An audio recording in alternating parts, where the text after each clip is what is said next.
stratégique de lutte contre la pauvreté, ce qui permet à la Belgique d'être relativement timide au départ dans sa reprise de la coopération au développement avec le Congo.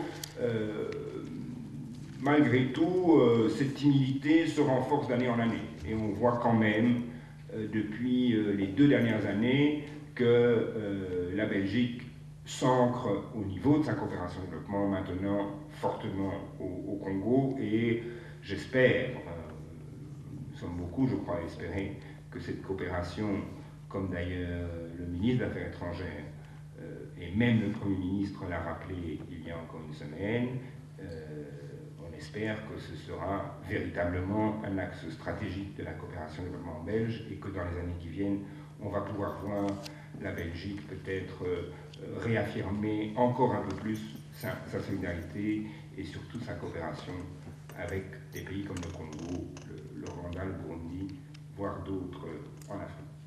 Mais malheureusement, même si la coopération se renforce, elle n'est quand même pas encore à un niveau satisfaisant, en tout cas pour certains acteurs de la solidarité internationale qui sont actifs ici en Belgique et qui travaillent notamment avec l'Afrique.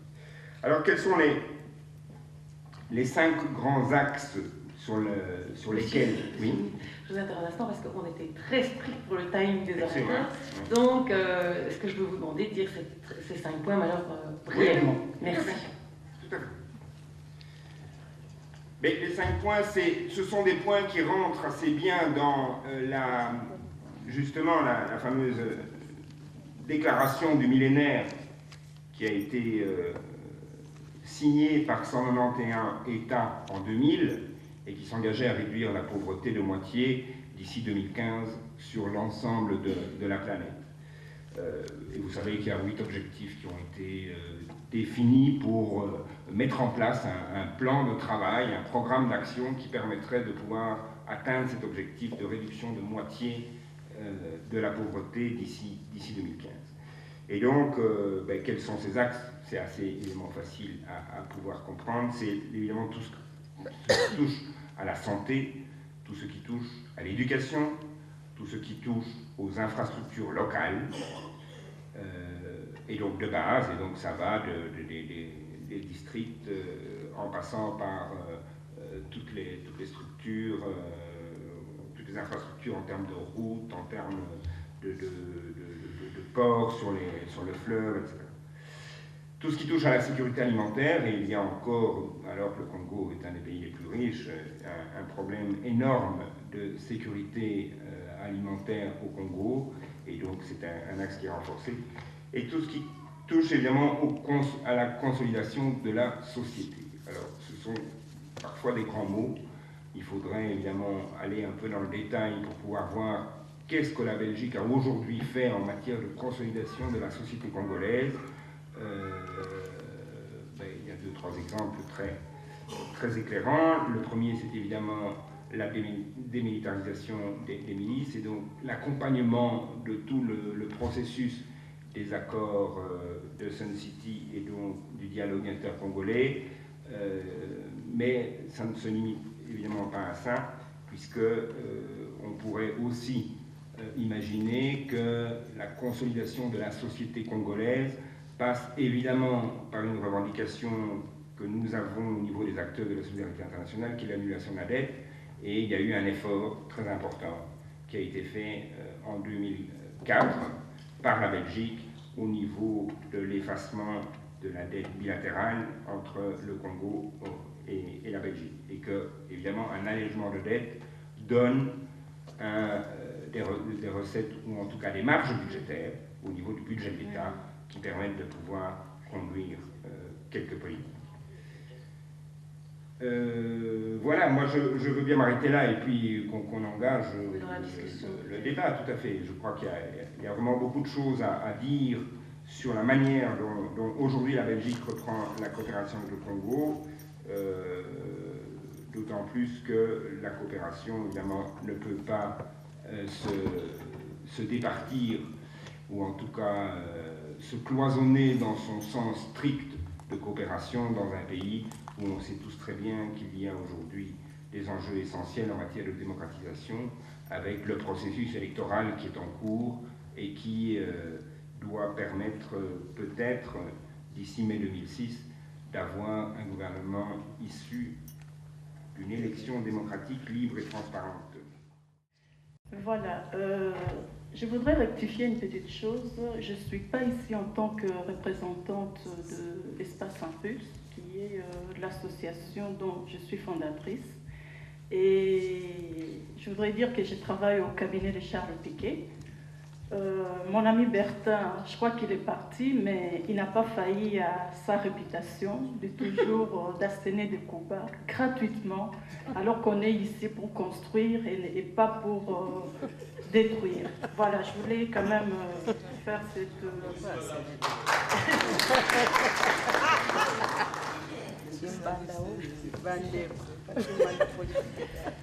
Mesdames, Messieurs, chers amis, je voudrais avant toute chose remercier de tout cœur les organisateurs de cette rencontre qui ont bien voulu m'associer à cette conférence. Il m'a été demandé de vous entretenir de l'apport des migrants en faveur de leur pays d'origine. Vous conviendrez avec moi qu'il s'agit d'un sujet complexe qui ne peut être traité sérieusement en quelques minutes.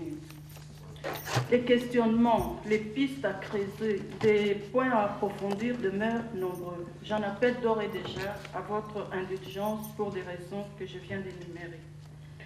J'imagine que chacun de vous, présent, connaît la définition du mot migrant. Je ne voudrais nullement vous ennuyer avec de longues définitions. Il me semble cependant utile de rappeler que ce vocable vient de migration, qui signifie des déplacements de populations qui passent d'un pays dans un autre pour s'y établir. Dans le cas qui nous occupe, par migrants, il faut attendre les Africains qui ont fait de la Belgique leur seconde patrie. Des étrangers qui sont d'ici et d'ailleurs. Cela étant dit, je vais concentrer mon intervention autour de 4 axes. Le premier porte sur la solidarité familiale. La solidarité est une valeur essentielle dans le continent noir, où l'esprit communautaire est ancré dans les mœurs. En Afrique, l'individu n'existe pas, c'est la communauté. Dans la salle ici, je crois que tout le monde connaît les agences de transfert d'argent de la place. Un coup d'œil rapide sur le hit-parade de peuples qui recourent au service de ces agences permet de relever que les migrants africains y occupent une place de choix. Chaque membre de la diaspora a sûrement un membre de sa famille à qui il envoie de l'argent pour satisfaire certains besoins essentiels tels que la santé et l'éducation. Sans le savoir, les migrants comblent les lacunes de pouvoir public. Il est clair, par exemple, les malades ayant un membre de leur famille dans la diaspora ont plus de chances d'accéder aux nouvelles technologies médicales à travers l'envoi de médicaments et de conseils plus adaptés. Le deuxième axe tourne autour de l'apport de migrants au développement social et économique de leur pays d'origine. Le flux financier transféré par les migrants et confié à leurs parents servent à investir dans l'immobilier, dans les réseaux de communication, dans la friperie, dans la scolarisation et tant d'autres domaines. Il se crée ainsi beaucoup de micro-entreprises qui non seulement participent à l'économie locale, mais procurent également de l'emploi à des chômeurs. Ces transferts d'argent constituent de la sorte le plus grand flux financier vers le pays d'origine. À titre d'exemple, suivant la Banque mondiale, en 2002, les migrants ont envoyé près de 80 milliards de dollars, alors que l'aide publique reste loin derrière. À cela, il ne faut pas oublier la source de profit que sont les migrants pour les banques privées. En 2001, pour un montant de 72 milliards envoyés, les migrants ont dû payer 12 milliards de frais bancaires. Le monde associatif n'est pas en reste. Les migrants se sont organisés en associations. et portent de micro-projets de développement dans leur pays d'origine. C'est vrai que souvent, il s'agit d'initiatives ponctuelles, mais de plus en plus se développent des initiatives structurelles, exemple de construction de petites écoles ou de petits dispensaires. On ne pourrait s'empêcher de déplorer que les associations de migrants n'aient pas accès au financement ici en Belgique. Monsieur est à côté de moi, j'espère qu'il note. L'espoir de changement existe néanmoins. Je ne m'attarderai pas sur ce point car il mérite à lui tout seul un débat. Je voudrais vous parler à présent du volet relatif au transfert des compétences. Je ne vous apprends rien si je vous disais que l'Afrique souffre d'un mal récurrent, à savoir la fuite des cerveaux à destination du monde occidental. Mais qu'à cela ne tienne, les différentes diasporas africaines se sont organisées pour faire profiter à distance les compétences qui font défaut dans leur pays d'origine. Il est à signaler que cette action ne peut fonctionner valablement que si, localement, il existe des compétences qui peuvent rebondir sur l'apport de la diaspora. Plus le niveau de l'enseignement supérieur et universitaire est élevé, plus l'apport de la diaspora sera efficace. Tout ceci nécessite une prise en charge effective du monde de l'enseignement par le pouvoir public locaux. Je ne peux clôturer ces volets sans vous parler du programme MIDA, où j'ai fait partie du comité de sélection des candidats pour la phase pilote. Ce programme, comme vous le savez, est porté par l'OIM, l'Organisation internationale de migration.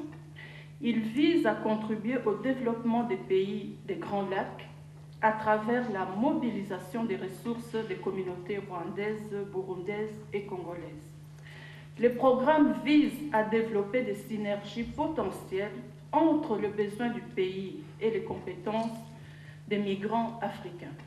Il s'appuie sur les transferts des compétences et des ressources, que ce soit financières ou intellectuelles, de la diaspora au bénéfice des pays d'origine.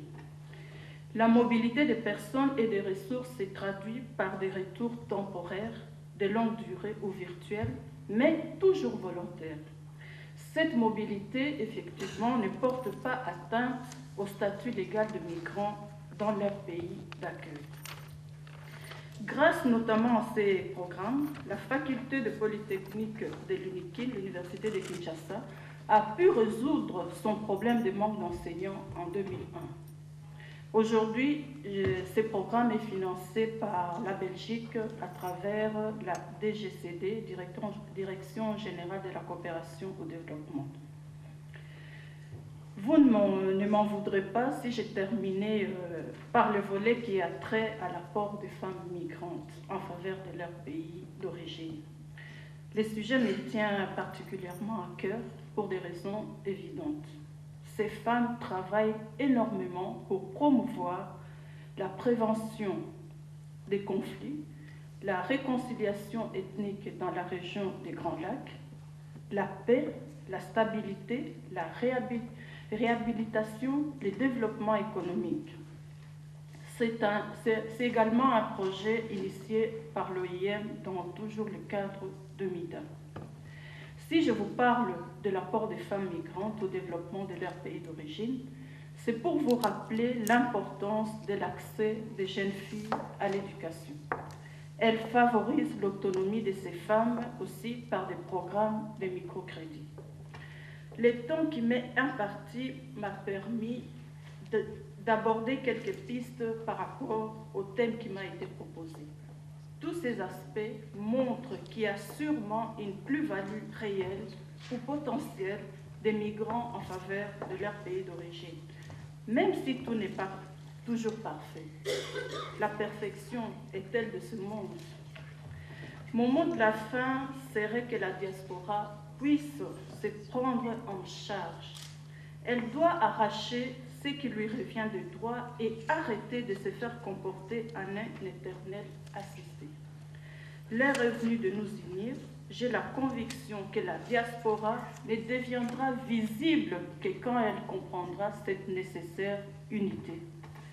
Les sommes colossales que la diaspora transfère en Afrique pourraient être un point de départ d'une réflexion que je lance. Que nous faut-il pour créer une banque par laquelle tous ces flux financiers peuvent transiter et ainsi servir tant soit peu les intérêts de l'Afrique?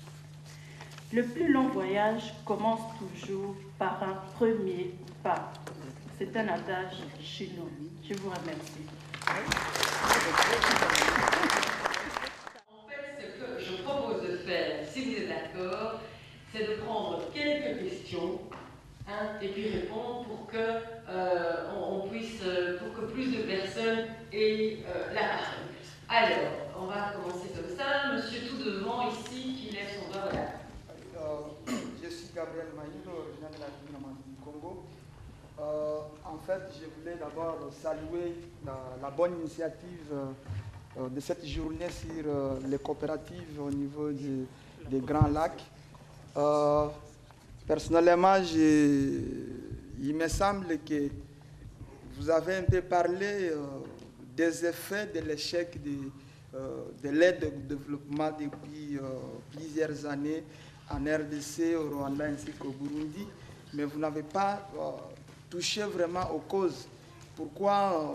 Pour moi, j'ai soi-disant aide au développement, mais c'est entre guillemets une colonisation bis, parce que les bailleurs des fonds, dès qu'ils envoient une aide, leur argent au pays, ils ne tiennent pas compte des fiches techniques, c'est-à-dire ne concertent pas la population locale pour savoir leurs besoins, leurs identités. Les bailleurs des fonds préfèrent donner leurs préoccupations, leurs exigences en partenariat avec nos autorités en place. Et ces mêmes autorités, dès qu'ils bénéficient de cet argent-là, la première des choses, c'est de chercher à les retourner dans vos banques ici. Et cet argent serve à la population belge et puis à la population occidentale. Et la population locale là-bas ne tire profit de rien. Et malgré cela, les bailleurs des fonds, au lieu de poursuivre ces gens-là, parce que cet argent continue à être ici jusqu'à ce jour, au lieu de poursuivre, de faire une suivi sur cet argent, ça n'a jamais existé jusqu'à ce jour. Il y a, excusez-moi de dire que il y a... Je vous interromps déjà. En fait, j'ai dit que j'allais prendre plusieurs questions, mais je vais demander... Grâce à cela, bon, le développement passe aussi par une bonne gouvernance et puis les échanges. Je vais me focaliser surtout sur les points échanges. C'est-à-dire, qu'est-ce que je voulais... Je veux dire que non, il devait d'abord avoir l'unité, l'échange entre les pays des Grands Lacs. Pour le moment, ce n'est pas le cas, parce que d'abord, les peuples des Grands Lacs vivent comme des ennemis. Il n'y a pas une bonne coopération. Notamment, les Congolais voient les Rwandais comme étant leurs agresseurs, leurs ennemis, ainsi que les Burundais. Comment on peut parler du développement au sein des Grands Lacs tant qu'il n'y a pas encore eu une vraie réconciliation nationale entre ces peuples? C'est ça votre question. Oui. Comment peut-on parler de ça tant qu'il n'y a pas encore une vraie réconciliation nationale? Oui, entre les peuples, oui. D'accord. Okay. Bonjour, Annick Nahardier du Burundi. Je représente... Je peux vous demander de parler un tout petit peu plus fort pour qu'on vous entende. Oui, donc voilà. Alors je me présente, je suis Annick Nahardier du Burundi. Je représente la SBL Burundi New Image. Donc j'ai été vraiment ravie de l'intervention de Madame Mandela au niveau précisément au niveau de l'éducation des jeunes à bas âge, les jeunes issus de l'immigration. Et je voulais dire que ça fait une année que j'ai présenté un projet justement sur ça, ce qui ne concerne pas nécessairement les Burundais. Bien sûr qu'au niveau du Burundi, il y a un problème que je pourrais peut-être aussi soulever ici, qui n'y a vraiment pas de représentation au niveau du Burundi. Et ça me frustre depuis longtemps, et j'en parle, bien sûr que la voix ne porte pas loin. Donc au niveau de la jeunesse africaine, donc issue de l'immigration, il y a vraiment un besoin au niveau de l'éducation, au niveau aussi familial, au niveau des écoles, mais aussi au niveau de la jeunesse, on a besoin de modèles. On a besoin de voir des jeunes qui font des initiatives. Pas seulement au niveau culturel, artistique. Il n'y a que des groupes artistiques. Il n'y a pas une place pour la réflexion. Donc je trouve que vraiment, si vous pouviez vous impliquer à cette initiative, qui est peut-être nouvelle, vous dire que nous sommes là, écoutez-nous, on a besoin de soutien. Ça fait quelque temps que j'ai cherché à vous rencontrer d'autres, mais je rencontre toujours des barrières. Je parle pour moi. Je rencontre toujours des barrières au niveau des représentants,